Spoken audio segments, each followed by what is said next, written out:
ဗမာစကားမှာရှိတယ်အုံသီးရလို့ရှိရင်မစားတတ်တာမြောက်လို့ပြောတာမြောက်အုံသီးရတယ်လို့ဆိုဗမာစကားရှိတယ်အောင်မလေးတချို့မြောက်တွေကြတော့လဲမလဲနော်မြောက်အုံသီးရတယ်ဆိုတဲ့စကားမမှန်ဘူး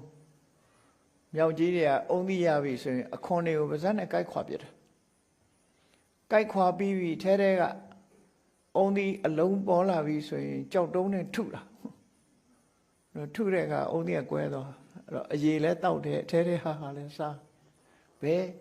မြောက်အုံသီးရတယ်ဆိုပုံပြင်မှားနေနော်မြောက်အုံသီးရစားရတယ်အဲ့ဒါနဲ့ပတ်သက်ပြီးတော့တီဟိုမှာမြောက်တွေကလည်းတော်ပေါ်တာဘုန်းကြီးတို့နေတဲ့ကန်ဒီမြို့ကမြန်မာကျောင်းမနေ့စောစောဆိုရင်မြောက်တွေဟာတိန်ကူးပြီးတော့တပင်တပင်ကနေတပင်ကူးပြီးကျောင်းပေါ်ရောက်လာကြပြီကျောင်းထဲမှာလည်းအုံမင်းကြီးတပင်ရှိတယ်အဲ့ဒီအုံမင်းတက်ပြီးမြောက်ကခူးတယ်ခူးပြီးတော့အခွန်လေးကိုက်ခွာတယ်ခွာပြီးတော့ကြောက်ခဲနဲ့ထုပြီးတော့စားတယ်ကိုယ်တိုင်မြင်ခဲ့တာနော်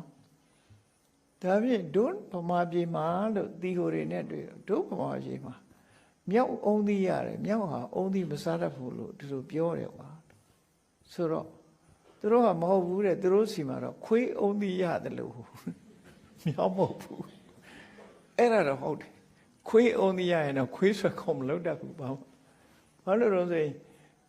အခွန်တော့ကြိုက်ခွာလို့ရကောင်းရလိမ့်မယ်သူကကင်ပြီးတော့သူကြောက်တုံးနဲ့မထုနိုင်ဘူးမထုတတ်ဘူးသူမထုတတ်တော့ကွဲအောင်တော့သူမလုပ်နိုင်ဘူးကြိုက်ဖက်လို့တော့ရတယ်အဲ့သူတို့စီကအဆိုရိုးစကားကခွေးအုံသီးရတယ်လို့တဲ့အဲ့လိုနော်ခွေးအုံသီးရရင်တော့ဘာလို့မစားတတ်ဘူးပြီးရော